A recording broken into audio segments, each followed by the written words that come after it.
Vamos a pasar a nuestra siguiente entrevista. Ya tenemos en la línea telefónica a Jorge Sales. Él es socio fundador del despacho Sales Boyoli y le damos la más cordial de las bienvenidas. ¿Qué tal, Jorge? Buenas noches. Hola, muy buenas noches. ¿Cómo te encuentras? Pues muy bien, aquí a la expectativa del tema del Tratado de Libre Comercio y la renegociación que se está llevando a cabo y que ya inició hace poco, y en donde uno de los temas que por cierto es asunto que ustedes analizan también en tu despacho, es el de la renegociación de la parte salarial, un tema que se ha puesto en la mesa y que tiene particular interés por nuestras contrapartes. ¿En qué posición estamos nosotros frente a este tema, Jorge? Bueno, creo que estamos en una posición delicada, en una posición sensible, y me parece a mí atinado como una estrategia de negociación que se quiere empezar con los aspectos en los que estamos de acuerdo. Este es claramente un aspecto en el que no estamos de acuerdo, porque Estados Unidos da la impresión que atribuye como única causa del desempleo en su país la existencia de salarios más bajos, con los que ciertamente México ha construido un atractivo en términos de inversión a lo largo del Tratado de Libre Comercio desde el año de 1994. Bueno, pero ahí hay una asimetría de por medio. Es correcto.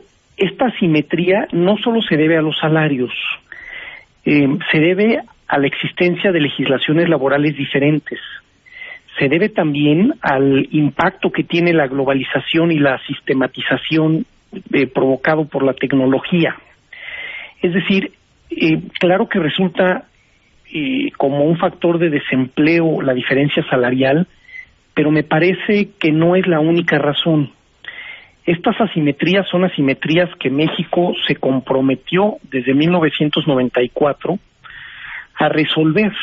Y fue una de las razones por las que en una genialidad del gobierno de Carlos Salinas de Gortari se logró poner el tema del Tratado de Libre Comercio, el tema laboral, en un acuerdo paralelo, como recordarás. Sí, era el tema ambiental y el laboral, ¿no? Fueron los paralelos. Efectivamente, unos acuerdos paralelos que hoy los lees y parecen una especie de lista de buenos deseos y de propósitos, pero que no hicimos la tarea, ¿no? Da la impresión que no hicimos la tarea. Me parece que no se puede cerrar por esas asimetrías que mencionabas la brecha de esta diferencia salarial, donde en México pagamos por hora mucho menos de $1 y como salario mínimo, y en Estados Unidos por hora se pagan en promedio $9 la hora. No es fácil cerrar esa brecha de manera inmediata por estas asimetrías que mencionabas, pero me parece pues que se tiene que empezar a hacer la tarea aunque estemos llegando tarde, y ahí es donde veo atinada la estrategia de no empezar con el tema salarial, pues porque no estamos preparados, porque estamos llegando sin haber hecho la tarea, y no es culpa de este gobierno, es una culpa histórica, si así me lo permites, ¿no? ¿Qué tenemos que hacer? Bueno, me parece que hay que trabajar mucho en la capacitación para el trabajo cualificado. Eso es una cuestión de largo plazo. Tendríamos que trabajar o pensar en esta idea que se quedó en el tintero en algunas legislaciones recientes de un seguro de desempleo, que Estados Unidos sí lo tiene, y que eso nos genera una asimetría porque termina siendo un incentivo perverso para no trabajar, ¿no? Sí. Y después quizá hay que volver a y esto es algo más inmediato, quizá hay que volver a un salario diferenciado por zona geográfica. México tiene una realidad muy distinta en la frontera. Ahora mismo te hablo desde el estado de Chihuahua, donde la capital del estado tiene una realidad económica muy distinta que la que tiene Ciudad Juárez por su realidad fronteriza. Sí. Entonces, ahí hay algo que a lo mejor podría hacerse con más rapidez para llegar mejor a estas negociaciones en el tramo laboral. Otra idea que no es descubrir el hilo negro, en España ya se hizo, cuando se tuvo que integrar a la Unión Europea con una serie de asimetrías laborales, fue crear un salario mínimo interprofesional de los jóvenes con el de los adultos, ¿no? Para que el grupo de los jóvenes perciba un menor salario que permita un mayor número de jóvenes que puedan encontrar un puesto de trabajo.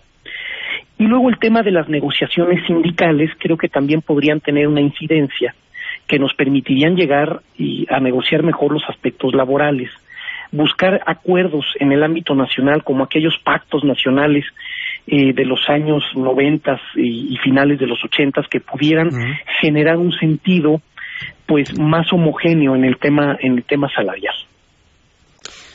Pues tenemos una agenda muy amplia, lo que no tenemos ya es mucho tiempo, lamentablemente, pero si te parece, Jorge, la verdad es que el tema es muy amplio y da para mucho más, y es muy interesante el punto de vista y los planteamientos que nos has ayudado a poner en la mesa. En otra ocasión haríamos contacto contigo, si te parece, para darle más profundidad al tema. ¿Estás de acuerdo? Encantado. Se queda por ahí también esta idea que hay que acostumbrarnos a ella del dumping laboral y la tarea de los empresarios ante este reto. Perfecto, lo dejamos en la mesa y sería tema para otra ocasión, ¿te parece bien? Encantado. Muy bien, muchas gracias, Jorge. Buenas noches. Buenas noches. Jorge Sales Boyoli, socio fundador del despacho que lleva su nombre, Sales Boyoli.